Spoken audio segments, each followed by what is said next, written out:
Assystem Technologies est un grand groupe industriel dans le domaine de l'ingénierie et du conseil. Il est présent dans 25 pays et emploie plus de 14 000 collaborateurs dans le monde répartis sur plusieurs secteurs. Automobile, défense, ferroviaire, naval et aéronautique. Pour les plus gros acteurs de l'industrie aéronautique, Assystem Technologies intervient sur l'ensemble du cycle en V. R&D, développement de produits, production, maintenance, support client, mais aussi au niveau du management de projet et en management de la qualité. C'est au sein de cette activité que j'ai rejoint la BU Supply Chain Quality, dans les missions et la surveillance et la qualification des procédés spéciaux auprès des fournisseurs d'Airbus. Dans cette vidéo, j'expliquerai ce qu'est un audit procédé spécial et comment j'ai contribué à l'amélioration du procédé de demande de qualification. Comme vous le savez, la fabrication des avions est partiellement sous-traitée et différentes pièces et opérations sont fabriquées par des fournisseurs d'Airbus. Ces fournisseurs sont basés aux 5 coins du monde et ont chacun leur façon de travailler, leurs opérateurs et un management propre à eux. Les audits procédés spéciaux ont pour but de garantir la conformité et la répétabilité des process fournisseurs. En effet, en plus des process de fabrication, les fournisseurs ont des documents de fabrication comme les notices de travail, les registres de formation des opérateurs et les gammes de fabrication. Ces procédés et ces documents doivent être conformes aux exigences des spécifications d'Airbus. Prenons l'exemple d'un fournisseur qui fabrique pour Airbus des panneaux de nacelle, des composants de tuyauterie ou des hélices par format superplastique du titane.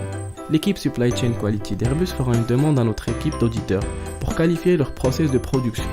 Nous étudierons alors le process de fabrication et les documents qu'il fournira et vérifierons s'il est en conformité avec la spécification associée. Dans ce cas, la spécification à qualifier est l'IP 318 relative au format superplastique des alliages de titane. Avant de commencer sa production, le fabricant fera une demande de qualification auprès d'Airbus qui analysera la fiabilité de sa demande, c'est-à-dire si le fabricant a les prérequis nécessaires pour être qualifié. Ensuite, la demande de qualification sera transmise à notre équipe qui analysera ses documents de fabrication et ira auditer son process. Cependant, ce process de demande de qualification n'est pas très bien rodé et de nombreux problèmes entravent son bon déroulement. Demande d'audit peu fiable, une mauvaise préparation des audits, une mauvaise communication entre les intervenants, ou plus encore, une mauvaise définition du scope. Mais qu'est-ce qu'un scope ? Vous vous rappelez sûrement de notre fournisseur à qui l'on sous-traite le format superplastique des alliages de titane.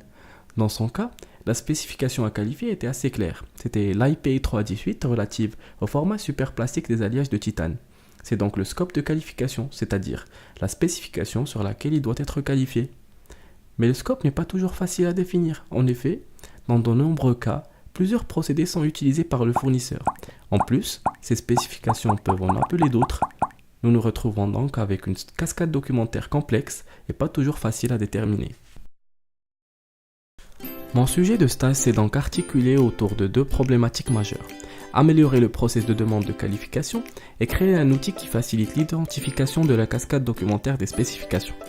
Pour créer l'outil d'identification de la cascade documentaire, j'ai dû créer une base de données en analysant plus de 300 spécifications afin d'en identifier les 2300 spécifications qui en découlent.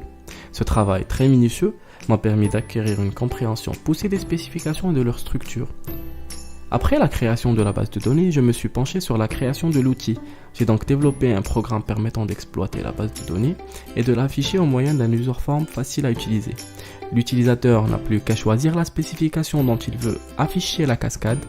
L'outil lui affiche alors les spécifications qui en découlent, ainsi que plusieurs informations sur leur nature, leur complexité et des commentaires qui lui donnent des informations sur les conditions d'applicabilité de la sous-spécification. Cet outil permet de plus facilement se retrouver dans les spécifications et de faire une demande d'audit plus fiable. Je l'ai d'ores et déjà partagé avec les équipes d'Airbus et avec nos équipes d'auditeurs, ce qui constitue pour eux un gain considérable en termes de temps et de qualité de la demande. L'outil ainsi créé, il reste les problématiques que nous avons évoquées tout à l'heure. Demande d'audit peu fiable, mauvaise préparation de l'audit, mauvaise communication entre les intervenants. Je me suis penché sur le sujet et nous avons commencé par discuter avec chacun des auditeurs pour savoir qu'est-ce qui concrètement bloque ou freine la demande et qu'est-ce qui le plus fréquemment la rend moins fiable. Nous avons ainsi réussi à faire un listing des plus gros problèmes rencontrés et nous avons essayé de communiquer dessus. J'ai alors créé 2 guides, un destiné aux équipes d'Airbus qui font la demande d'audit et un deuxième destiné aux fournisseurs audités.